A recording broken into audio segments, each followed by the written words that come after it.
Благословени в името на Исус, брати и сестри. Тук ще видите как се прави контакт с човек отдалече и как се правят магии.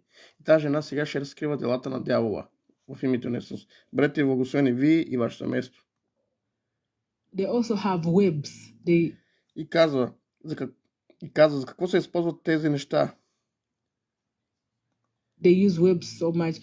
And what Ако някой завижда или ревнува от теб, да кажем на твоето работно място. they use these things for is if somebody is envious. И те се консултират с човек, като баба ми. Or jealous of you, let's say at your place of work, and they consult a person like my grandmother. Който се консултира с нейната баба и също тя каза за снимките, че как правят контакт, това е вашия контакт с снимки. She would request that they take a point of contact, of which in most cases, която би поискала точка с контакт да направят. it's the photos, because your photo С снимки, от които повече случаи са снимките. is your image. So Защото вашата снимка е вашият образ. what they do when you take your photo there, Така че какво правят? Когато си направите снимката там или снимката на някой там, somebody's photo there, the person you want to swap destinies with. с човека, с когото искате да разменяте съдбите, Maybe this person is being promoted at work, може би този човек се повишава на работата и вие and you've been there for a long time, and the сте били там от много време. boss doesn't seem to recognize your effort. Изглежда шефът не ви разпознава вашите усилия и така че тогава този човек ревнува от приятелят на колегата. A person gets jealousy of the friend or the colleague and consults the И се консултира с човека като баба ми. person like my grandmother. She would tell them И тя ще да им каже да направят снимка до олтара. to take a photo to her altar, and when they И took когато взимат и снимали до олтара, значи когато взимат и са карали тези снимки на нейния олтар на баба й, a photo to her altar, she would и тя ще да им каже да поставят мястото на снимката с главата надолу. tell them to place the photo upside down, and И с двете ръце след това да направят декларация на тази снимка. with the two hands, and then make declarations on that photo. И след това ще да поиска каквото се нуждае.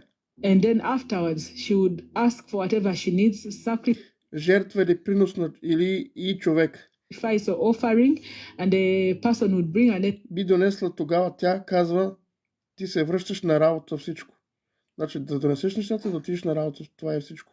she says, you go back to work, everything will be fine. И Now, всичко what ще се оправи, което се случва, happens is when the other когато другият човек си тръгнал, person has left, she has hours. тя има часове. She doesn't, for her, she doesn't И тя значи, не може да ходи при нея всеки път и до олтара през цялото време. Има конкретни часове. go to her altar all the time. There are specific hours where she knows Където тя знае, че вратите са отворени за духовното царство. that the doors are open, in the spiritual realm. So she would go За да отиде на този олтар и да започне сега да викат името на жертвата. on that altar and start now calling the name of the victim. So you find that Така че откриваме, че хората, които ви казват, there are people who tell you that there are times че има времена, когато when I just hear просто чуя, че някой ми се обажда и аз отговарям like somebody's calling me and I respond and nobody и никой не се обажда. is calling me. Знаеш ли? Знаеш и те започват да питат дали ми се обади някой или не. No, and they start asking, did you call me? Did you call me? Just understand that Просто разберете, че на олтара има някой, there is somebody on an altar who is calling you. който ви се обажда и причината да ви се обажда е, And the reason for them calling you is they are calling your spirit. че викат духа ви, защото във вашия дух има врата. Because in your spirit there is a door. Ако си слаб духовно, ако не си молитвен, If you're weak spiritually, if you're not prayerful, they will access your Те ще spirit стигнат в духа ви и да отворите тази врата. and have that door open. You see, Виждате, че Библията казва, the Bible says, моите овце познават гласа ми. my sheep know my voice. They hear my Те voice, but чуят гласа ми, но гласа на непознат the voice of a stranger, няма да чуят, няма да чуят. they will not They will not hear. They will not hear. Even So Jesus says, Дори Исус "Behold, казва, стоял на вратата и чукам. I stand at at the the door door and and knock." knock. Така че непознатият продължава да се обажда. So the stranger keeps calling. Казват, Ерика, тя например казва, нали, дава пример, Ерика, така че ако Ерика не е в молитва, They say, Erica. So if Erica is not prayerful, и Ерика ще чуе гласа на непознат. Erica will hear the voice of a stranger. И тогава Ерика ще отговори, да, понякога дори, And then Erica will respond, yes. Sometimes you even и не знаеш защо отговаря. respond and you don't know why you're responding. И се оглежда, никой не ви се обади. И сега And you look around, nobody called you. Now that response means отговорът означава, че Ерика е слаба в духовно. Erica is weak spiritually. Така че сега ще започнем да продължават с магиосничеството си. So now they will start continuing with their witchcraft. Докато се изгаря тамян и се обажда. As she's burning her incense and calling me, she's И trapping тя хваща духа на човек и в мрежа. my spirit in a web. И когато тя се заклеща духа и в мрежата й, And when she traps my spirit in a web, тя сега има достъп до вратата в моя дух. she's now having access to the door in my spirit. И And сега ще започне да я програмира според това, now she'll start programming me according to what the client което казва клиента. said.